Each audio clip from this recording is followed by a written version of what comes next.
Welcome back. A police officer on the island of Mayaguana was charged Wednesday with raping a teenager on that island. Prosecutors allege that Nigel Brown Jr., 33 years old, of Abrams Bay, Mayaguana, raped the 16-year-old girl on June 16th. The incident allegedly took place at Brown's home after the alleged victim went there for him to repair an electronic device. Brown was not required to enter a plea to the rape charges. He made his first appearance in the court before Senior Magistrate Carolyn Vogt Evans here in New Providence. He was denied bail, and the matter was adjourned until November 27th for the presentation of a voluntary bill of indictment.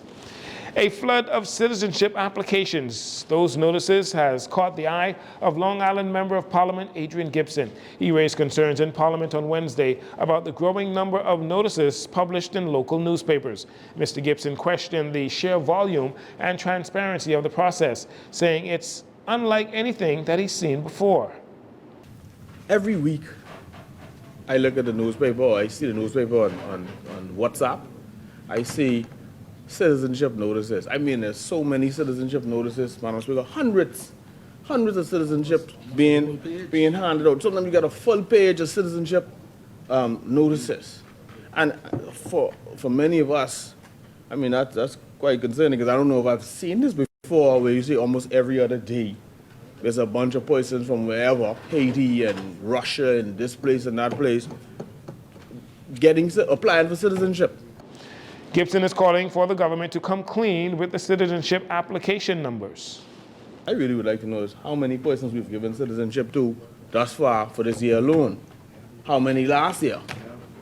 You know, I'm really curious about these numbers. I'm curious about these numbers, Madam Speaker.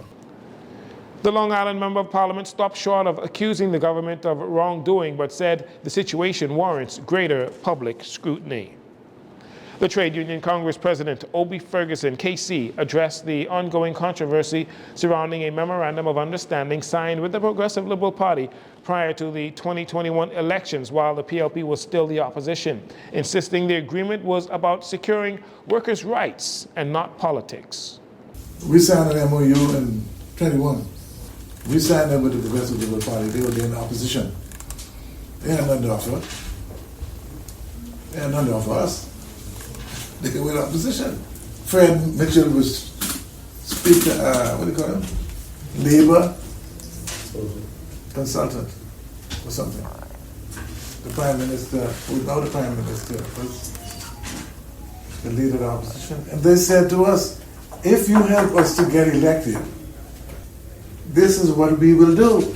Well, I mean, isn't that a reasonable position in the contract? That's all we did. We said, okay, we will help you. We got together, we had a resolution, this body voted for that. And where are we? Ferguson also took the opportunity to address recent confusion surrounding what some have described as a public strike. He strongly rejected that. He said that the workers acted fully within their contractual rights. In the agreement, the government told every worker, every public servant, you can have 2 days off without a doctor's certificate. That's all they did. They need some rest. So we took the 2 days off. But somebody decided that they're going to say it's a strike.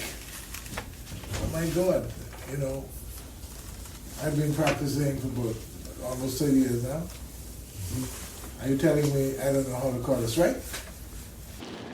With more than 1,500 new taxi drivers under their flag, under their umbrella of the TUC, the union is now signaling a stronger push for policy changes to protect the industry, the taxi industry. Both leaders say their next step will be in the interest of all workers, regardless of party.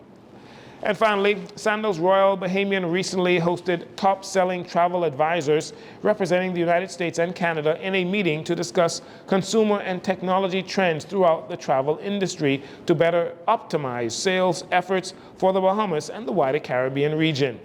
Bahamas Ministry of Tourism, Investments and Aviation executives were in attendance and delivered remarks for the industry update.